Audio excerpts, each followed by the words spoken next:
क्या आपको पता है खास महल की ज़मीन के बारे में? देखें, अंग्रेज़ों के समय में हुआ ये कि बहुत सारी ऐसी ज़मीन थी, ठीक है, जो ज़मीन आज आप जो देख रहे हैं वो खास महल के रूप में देख रहे हैं। ज़मीन का जब कागजात आप देखेंगे तो उसमें लिखा हुआ रहेगा कि ये ज़मीन खास महल की ज़मीन है। क्या है खास महल की ज़मीन का विवाद? कैसे मिलता है खास महल की ज़मीन? आज इस न्यूज़पेपर में अगर देखा जाए तो यहाँ पर साफ साफ लिखा हुआ है कि वंशजों का कायम रहेगा कब्जा, बाकी लोग बेदखल होंगे। मतलब ये बाकी लोग कौन हैं जिनको बेदखल करना है, और वंशज कौन कहलाएंगे जिनका कब्जा बरकरार रहेगा। यानी वैसे लोग, वंशज में वैसे लोग आएंगे जो उसी परिवार से ताल्लुक रखते हैं, उनका कब्जा जो है वो कायम रहेगा। अगर कोई अन्य लोग आ भी गए हैं वो बेदखल हो जाएंगे। अब ये समझना जानना बेहद जरूरी है। बहुत लोग तो इस चक्कर में पड़े हुए हैं, वो खास महल की जमीन दूसरे से खरीद भी लिए हैं। उनको लगता है ये जमीन हम खरीद लिए पैसा देकर तो ये जमीन हमारी हो जाएगी। तो ये आप गलत फहमी में मत रहें। आज ये आपकी हो सकती है, कोई अड़चन आपको नहीं मिल रहा है तो आप ये समझ रहे हैं कि ये जमीन आपकी हो गई, लेकिन एक दिन आपके हाथ से आपका बना बनाया घर जो है वो टूट जाएगा। और बहुत सारी ऐसी जो सोसाइटी है, खास करके ग्रामीण क्षेत्रों में लोगों का तो कब्जा है ही, जो शहरी इलाके हैं वहाँ पर लोग बसे हुए हैं और सरकार के एक्शन के बाद उस जमीन पर बने जो एक तरह से मकान थे जो अवैध थे उसको तोड़कर हटा दिया गया। लेकिन ये न्यूज़ ये कहता है कि देखें वंशज जो है वर्तमान में वो उसका कब्जा करके रख सकते हैं। अब उसके बाद का कहानी जो है वो कुछ और होगा, आगे क्या होगा वो बाद की बात है। लेकिन जो वंशज हैं वो फिलहाल अपने कब्जे में रखिए, बाकी लोग उस पर कुछ नहीं कर पाएंगे। हुआ यूं कि आखिर जैसे मन में आपका सवाल आता होगा, क्या है ये खास महल की जमीन का विवाद? आखिर हम जानना चाहते हैं, आपके मन में सवाल होता होगा कि हम इस खास महल की जमीन को जानना चाहते हैं, ये कौन सी ऐसी जमीन है? हम तो जमीन का मतलब सिर्फ जमीन समझते हैं, ये खास महल की जमीन क्या है? तो मैं आपको आज बताने जा रहा हूं इस खास महल की जमीन के बारे में। अब पहले की जो कहानियां हैं वो समझना भी बेहद जरूरी हुआ ऐसा कि ये जो जमीन है, ये जमीन जो है अंग्रेजों के द्वारा, है ना, अंग्रेजों के द्वारा, ठीक है, किसको दिया गया कि देखें ऐसे पहले के जो समय के जो सरकारी विभाग के लोग होते थे, तो सरकारी विभाग के लोग थे और साथ में मान लेते हैं जज भी पहले हुआ करते थे, जजों को और वकीलों को। ऐसा अंग्रेजी शासन था तो इसका मतलब ये नहीं कि लोग वहाँ पर जो है कार्यरत नहीं थे, वकील भी थे, जज भी थे, है ना, वकीलों को। तो ये सभी जो एक तरह से लोग थे, बड़े बड़े लोग थे, डॉक्टर थे, उनको कुछ ऐसे बड़े बड़े जो लीडर भी थे उनके नाम भी। ये क्या हुआ कि जमीन जो है लीज पे दिया गया, है ना, लीज पर जो है जमीन को दिया गया और इसका टाइम पीरियड 33 से 99 साल तक ही था। कम से कम 33, अधिकतम आप लेंगे तो आपको 99 साल के लिए जो है 99 ईयर के लिए ये जमीन आपको आवंटन किया जाएगा। और ये आवंटन का जो यहाँ पर है समय है ना, आवंटन का जो समय है वो है एक तरह से 1915 से 1900, है ना, एक तरह से 1920-21 जो है यहाँ पर आप कह सकते हैं, वही टाइम पीरियड में ये जो है जमीन आवंटन किया गया। ठीक है, अब है कि ये तो हो गया। अब कुछ समय बाद ये जो है बड़ी संख्या में लोग थे, ऐसा नहीं कि मान लेते हैं कि बहुत सारे ऐसे क्षेत्र है, बहुत सारे यहाँ पर जगह है जहाँ पर ये जमीन जो है अंग्रेजों के द्वारा लीज पे दिया गया। ठीक है, तो ये वो जमीन है जिसकी बात हम आज कर रहे हैं, ये वही जमीन है।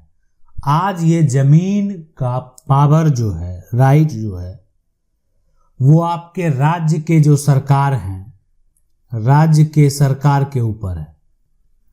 या तो वो आपको बेघर कर सकते हैं या आपको वो मान्यता देके परमानेंट कर सकते हैं, आपको जो है वो लीज वाली जमीन को का मालिकाना हक दे सकते हैं। लेकिन अभी तक ऐसा हुआ नहीं है।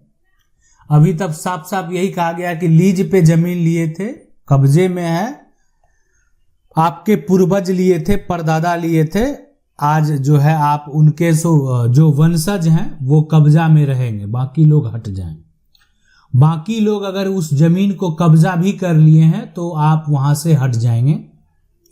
और साथ में बहुत लोगों के द्वारा क्या किया गया कि ये जमीन का जो मालगुजारी है, इस जमीन का जो रेवेन्यू है वो भी सरकार को जाने लगा। और इस जमीन को, जो कि जमीन का प्रकार था खास महाल, ठीक है, महाल, अब इस जमीन को क्या किया गया, बेच दिया गया, है ना, बेच दिया गया।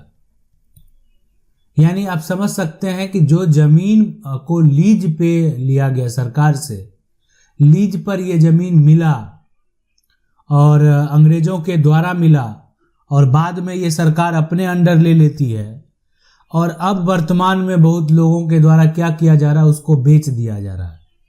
शहरी इलाकों में जो भी जमीन है वो जमीन की जो है आपको कम कीमत बताया जाएगा। कम कीमत आपको, बहुत लोग ऐसा सोचते हैं कि सस्ते में मिल रहा है, जल्दबाजी है बेचने को, उनको यही लगता है, और ज़रूरत है पैसे का, इसीलिए हमको तो सस्ते में ज़मीन मिल रहा है। जल्द से जल्द किसी तरह का कोई भी अरेंजमेंट करना है और ये ज़मीन हाथ से जाना नहीं चाहिए, ये डील हाथ से जाना नहीं चाहिए। साथ में उनके साथ जो एक तरह से जो डीलर है उनको भी वो मोटिवेट कर रहा है। देखें, ये चीज़ है, समझना आपको खुद पड़ेगा, आप खुद पता करें वो ज़मीन किस प्रकार की है। अरे आप नहीं तो कार्यालय में जाकर इन्फॉर्मेशन तो निकाल सकते हैं उस प्लॉट का, जो रेवेन्यू कार्यालय है वहां से ये प्लॉट आप खरीद रहे हैं, इस प्लॉट का नंबर 119 है ना, ये इसका एरिया आपको पता है, इसका क्षेत्र आपको पता है, तो इसका इन्फॉर्मेशन जो है यहाँ पर तो निकाल सकते हैं। इन्फॉर्मेशन निकलने के बाद ये तो पता चल जाएगा आपको कि ये जमीन जो है किस प्रकार की जमीन है, ये रैयती है, ये गैर मजरूआ जमीन है, ये बकासत जमीन है, ये खास महल की जमीन है, या ये सिकमी है, जो भी है पता तो चलेगा। तो खास महल की जमीन ये लीज वाली जमीन है। 1915-1920 में आवंटन किया गया, उन लोगों को किया गया जो उस समय डॉक्टर थे, इंजीनियर थे, वकील थे, जज थे, उनको दिया गया, आवास के लिए दिया गया, रहने के लिए दिया गया। 33 से लेकर 99 साल का उनका लीज का एग्रीमेंट है। आप समझ सकते हैं कि अगर ये दिया गया होगा तो सभी का जो लीज का टर्म एंड कंडीशन अगर 100 साल के लिए भी है ना, तो 1900 अगर 15 में किसी को प्राप्त हो या 1920 में प्राप्त हुआ तो 2020 में उसका जो है यहाँ पर टर्म एंड कंडीशन बहुत लोगों का खत्म हो गया। तो उसके बाद बहुत लोगों का मकान टूटा भी, ये भी आपने न्यूज में सुना होगा। अवैध अतिक्रमण, या तो आपको खाली करने का अब नोटिस दे दिया जाएगा, अब तो आपका टाइम पीरियड समाप्त हो चुका है, लेकिन उससे पहले लीज के टर्म में ही रहते हुए बहुत लोगों तो बेच के निकल गए। उनको लगता है कि हम बेच के निकल गए तो बच गए। देखें, उनपे तो आफत आई ही जो अभी खरीद के घर बना लिए हैं। आज ठीक है, वो ये बात नहीं समझ रहे हैं, समझने को तैयार नहीं है, लेकिन ये भी हो सकता है। मैं ये नहीं कह रहा हूं कि आपका जो जमीन है आपके हाथों से चला जाएगा, ये भी हो सकता है कि सरकार आप पर रहम करे और आपको जो है मालिकाना हक दे दे, या आपका जो लीज का टर्म है वो बढ़ा दे। सरकार जो है आप एक तरह से आपके हितों के लिए अगर किसी प्रकार का कोई कार्य करती है तो या तो आपको परमानेंट कर दिया जाएगा, आपकी जमीन जो है ये खास महल वाली जमीन अब आपकी निजी जमीन हो जाएगी, और या तो ये हो जाएगा कि ये जमीन का लीज का टर्म आपको बढ़ा दिया जाएगा। लेकिन साफ साफ आप देखें, वंशजों का ही कायम कब्जा रहेगा, बाकी लोग जो है खरीद के भी आ गए हैं तो उस पे आपका कोई अधिकार ही नहीं है, कोई अधिकार नहीं। आप कहेंगे मेरे पास तो डिड है, मेरा सेल डीड तैयार हुआ, रजिस्ट्री हुई, तो देखें रजिस्ट्री जो है वो एक प्रोसेस है, और उस रजिस्ट्री में जो है एक तरह से गवर्नमेंट को रेवेन्यू भी जनरेट होता है।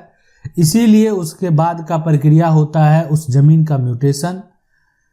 वो आप गलत तरीके से भी अगर करवा भी लेते हैं, किसी तरह से फर्जी तरीके से अगर करवा भी लेते हैं, तो भी जमीन का जो टाइप था उस पे ना रजिस्ट्री वैलिड है और ना उसका म्यूटेशन वैलिड है, तो करवा कर भी कोई फायदा नहीं होगा। इसलिए कि वो जमीन खास माल की है और खास माल की जमीन के टर्म और कंडीशन जो है वो अलग है आम जमीन से। तो सवाल जैसे है कि आप समझ गए होंगे क्या है खास माल जमीन विवाद, कैसे मिलता है। तो ये मिलता था पहले लीज पर, है ना, यानी लीज पर अंग्रेजों के द्वारा दिया गया था आवास के लिए, घर बनाने के लिए। वैसे लोग जो कि उस समय जो गवर्नमेंट है, जो शासक थे, उनका वो एक तरह से सपोर्ट करते थे, उनके लिए कार्य करते थे। आशा करते हैं वीडियो अच्छा लगा होगा। वीडियो को लाइक जरूर कर दें। चैनल को पहली बार देख रहे हैं, सब्सक्राइब करके जो बेल आइकन है उसको जरूर दबा लें। मिलते हैं अगले वीडियो में, तब तक के लिए जय हिंद।